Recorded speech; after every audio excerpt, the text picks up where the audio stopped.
Nous sommes le 25 mai 2008 à Biarritz. Il est midi et 1 minute. On s'est vite aperçu que sur le site du crash, il manquait plusieurs éléments. À commencer par les deux ailes. Ce longeron, il a été examiné et là on s'est aperçu que le type de rupture, c'était une rupture avec des cupules, donc une rupture statique, une rupture brutale en fait. On a observé tout de suite que l'avion n'était pas abîmé de l'avant, mais qu'il était comme tombé à plat. Et ça rejoint les témoignages.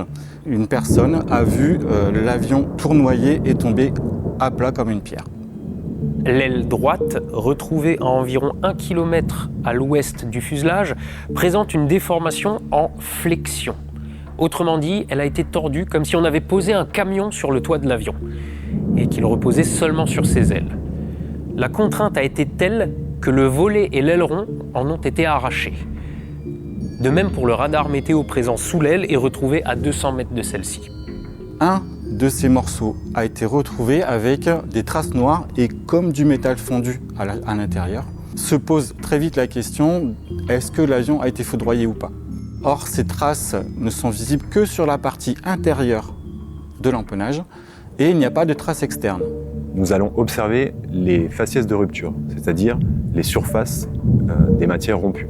Cette onde de pression a provoqué déjà le déboutonnage du revêtement de l'aile.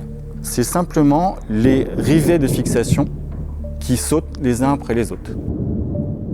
Comment a pu se casser l'aile de l'avion?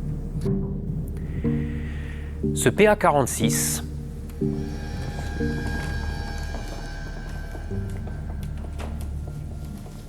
le voici.